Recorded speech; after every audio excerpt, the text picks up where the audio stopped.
Hey, everybody. I'm so looking forward to this conversation. Today, we're going to be talking about what are some of the unseen or untalked about struggles that Christians face when they're grieving. First of all, let me say that grieving as a Christian, I can't imagine grieving without my faith. Like, I can't even fathom how to wrap my head around loss and how to deal with it and learn to move forward from it without my faith, without the hope that I have in seeing my loved ones again, and without my faith and personal relationship with Jesus. So I want to start this conversation by saying that far and above grieving as a Christian, I think is a much easier, if that's the right word, a much preferable method than not having faith and trying to deal with grief and loss without having a faith.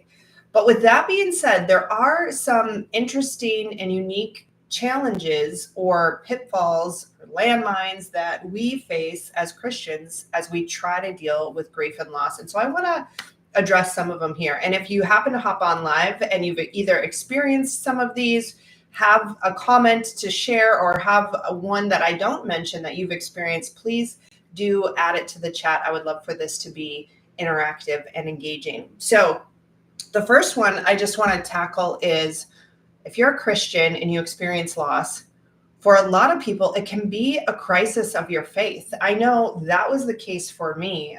When my mom committed suicide back in 2017, I felt so blindsided. I felt so not prepared. I could not see it coming. And I felt let down and betrayed by God. Actually, there was a brief moment where I thought that my whole faith was a joke. I really was like, this whole Christian thing, this whole faith thing, I've been had, it's not real, all that kind of stuff. So that is the first thing for people to grapple with, is if you have a strong faith, or if you think you have a strong faith. I would have said back then that my faith was unshakable. And then my mom died and I found out my faith was shakable. So that's kind of the first thing, is that if you have this strong faith, you have a relationship with God, you use it as a guiding principle. It's, part of the fabric of your life. It's part of how you make decisions and how you live life and how you have support. Like, it's in your very being, and something happens that causes you to question that or doubt that or feel betrayed by that. That's a very unsettling thing. That is, if somebody doesn't believe in God and then they're experiencing grief and loss, they don't have that piece to grapple with. So that's the first part of it. I know, and having worked with so many people, that is a very common response, and people have to come to terms with that, come to grips with that. They have to figure out for themselves how to meet God in that place and how to bring him their questions, their confusion, their disappointment, their anger, whatever it might be. But certainly if you're a Christian and you deal with grief and loss, that is something that you're going to have to contend with. And it may take a long time for you to resolve. It may take a short time, but it definitely is something that you're going to need to address. I know for me, it took a few months, and I feel like I've shared this story before, but I'll share it again because it's just so good. In my case, when my mom took her life, I was so angry at God. I realized very quickly that God was real, that I wasn't hoodwinked or, it wasn't a lie. I knew enough. I had walked with him long enough to know that he was real. And so I couldn't just deny his existence, but I couldn't understand how and why he had failed us so much. So I was incredibly angry at him. And I told him I would no longer be tithing. I just let him know in no uncertain terms that for a year, I was going to withhold the tithe. I felt like he owed me that for pain and suffering. And so I didn't for a few months. Now, I didn't spend the money either. I set it aside, but I didn't tithe. And then I went to a church service and they asked for the offering and for the tithe. And I felt the urge, the unction from the Lord to give the tithe. And I kind of grumbled again, like, no, I'm not going to do this. And after a couple more promptings, I did eventually write out a check, which was so weird. Who even carries checks? But I had checks. I wrote out a check. I walked it down to the front of the church and dropped it in. And the peace of God fell on me so heavily that I actually fell to my knees. And I heard God say to me, Kelly, you have never been more beautiful to me than you are in this moment. And so God met me in that place. He didn't answer my questions. He didn't remove my pain. He just was who I knew him to be all along. And I found that he was a safe refuge for me in the midst of my grief and in the midst of my pain. And I'm so thankful for that encounter, because that is the birthplace of the faith that I stand on today. That is far less shakable than it was before. But that is the first place that can be difficult for Christians when they're dealing with loss. I know before that had happened, I thought, I'm a Christian. I live in this safe little bubble, and bad things happen to other people, but they won't happen to me because I'm loved and protected, and my Father will just keep me and everyone I love around me safe. And so the bursting of that bubble, understanding that we do live in a place that has death and has sin and has bad things, and we are still subject to those things. We aren't excluded from those things just because we are Christian and because our Father loves us. So that's the first one. Then the second, I've actually seen this several times, that some people literally, they don't struggle with grief and mourning like other people do. And I think I've seen it a couple different ways. It may just be a grace from God. God just gives an individual or a family a supernatural grace to be able to walk through grief and mourning. I also do think it's a testament to your maturity and your relationship with the Lord. I know a handful of people who just had such a solid faith in the Lord that when they lost their loved one, it didn't shake them like it shakes the rest of us, because they were just so grounded and rooted in the Lord and trusted him so much that it didn't mess with him the way it does with us. And so for those people, I've actually spoken to people and worked with people that question, like, is there something wrong with me? Like, I should be more sad. This should be taking longer. This should be a harder process, because we look at those around us and we look at people in the world. And if you're dealing with grief, more efficiently or better, for lack of a better word, than the people around you, you can think that something's wrong with you, or you're doing it wrong, or, like, it can mess with your head a little bit. So that's actually the second thing, that Christians, if they actually do the work of mourning and grief well, that may trip them up a little bit, and they may think that there's something wrong with them and they're not doing it right.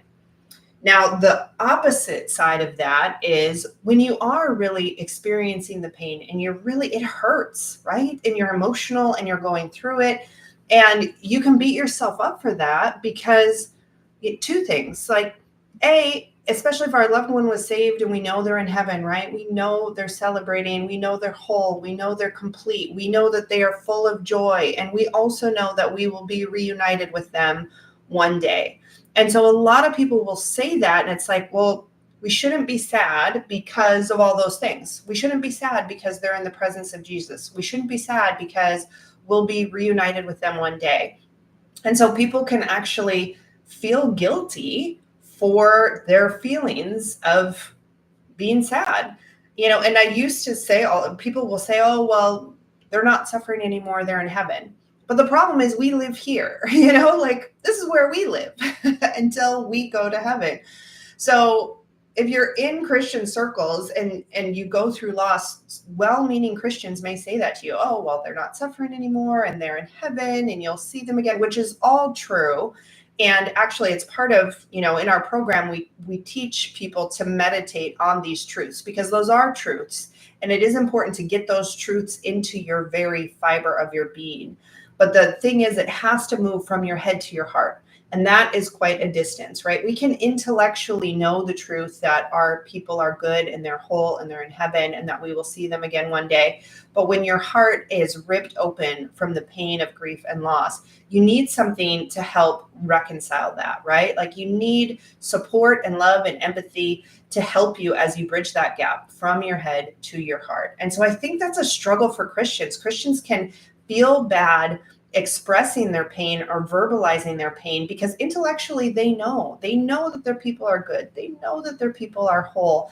They know they're going to be with them again one day. And we also have the comfort of Jesus and Holy Spirit, right? Like, we have an advantage. We have a comforter that comes to us. We have our relationship with Jesus. And so the temptation would be, well, that should be, that should be enough. That should make it complete. That should make it, just like this, I should be okay because I have access to Holy Spirit. I have access to Jesus and all these things, right?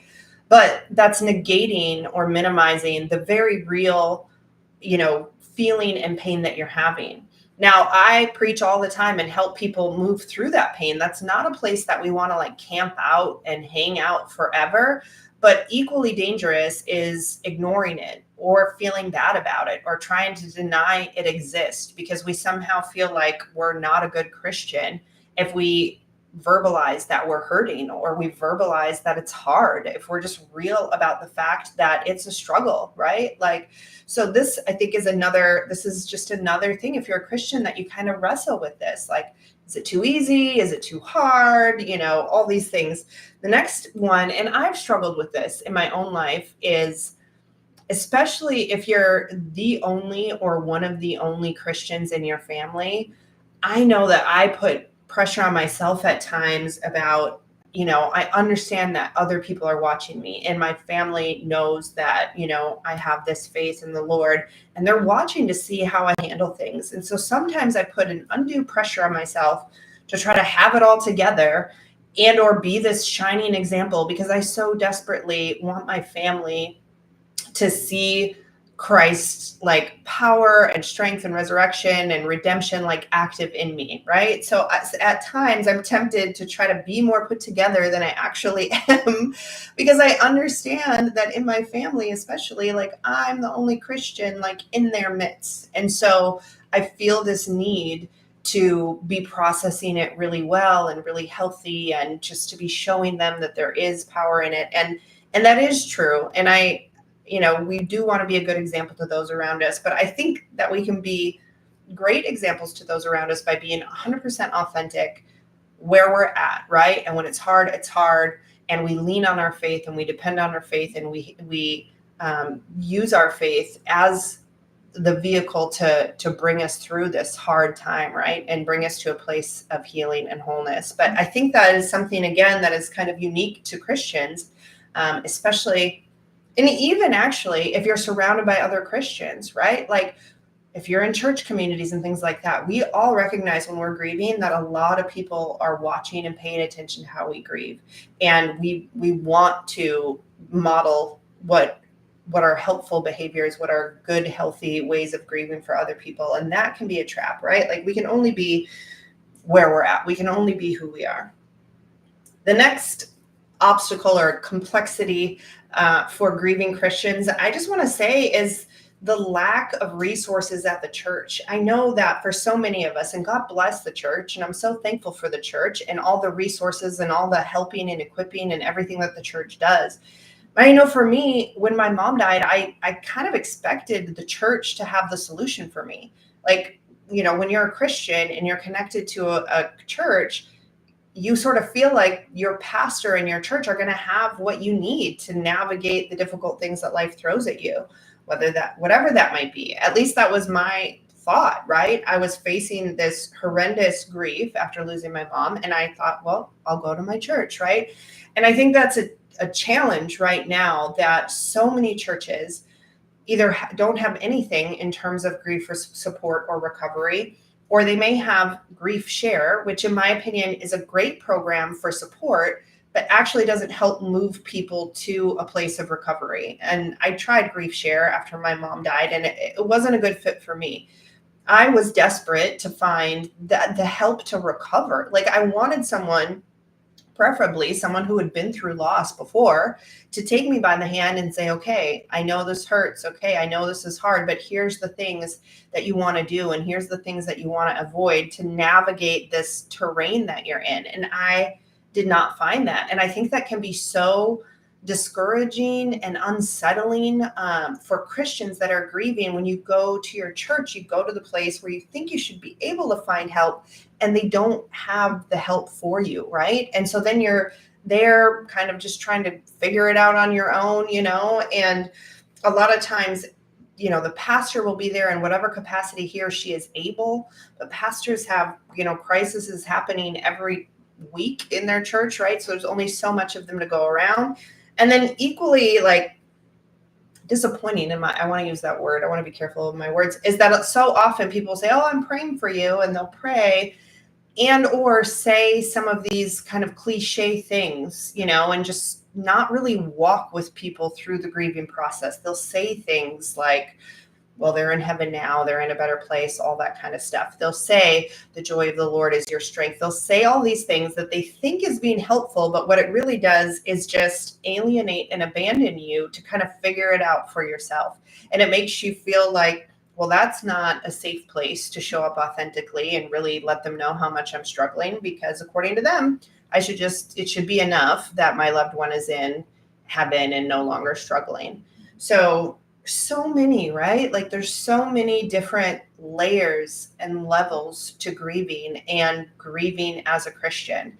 But I do want to say that grieving as a Christian, we have a source of hope. We have a source of truth. We have a source of faith. We can tap into scriptures. We can tap into and call upon the Holy Spirit to be our comforter, right? Like there are so many things we have to help equip us and help us through this thing that is grief and grieving. I wouldn't have it any other way, but it's not without its faults. It's not without its cracks, and it's not without its complexities. I see a couple people have hopped on. If anybody's on, if you have any of you experienced this? Have any of you experienced something else that I didn't mention? Oh, actually, I just thought of one as I was sitting here. So if you're a Christian and if the person you lost, if you're unsure of their salvation, that can be a really tough thing to try to navigate and process. If you're unsure of their salvation, that is a really hard thing to deal with. And that's something that's incredibly personal, and it's between you and the Lord. Really, I always counsel people to take that direct question to God and to ask for, evidence or confirmation or comfort, whatever you need in order to process that. But that's another thing that if you're a Christian and you're unsure of your loved one's salvation, that would be another tough thing to navigate.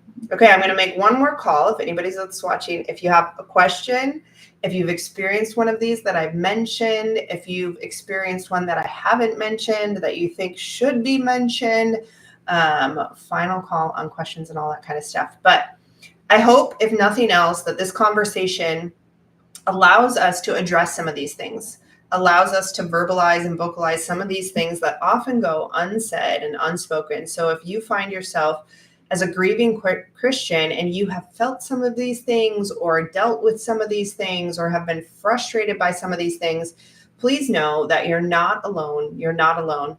And there is help. There are remedies for each and everything that we addressed and discussed, and that no matter what, we all know that we're never alone in our struggles. We're never alone in our pain.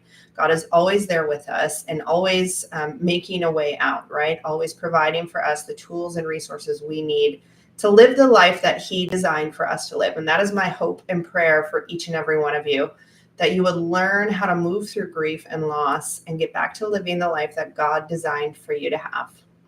All right, guys. Well, until next time, we'll see you.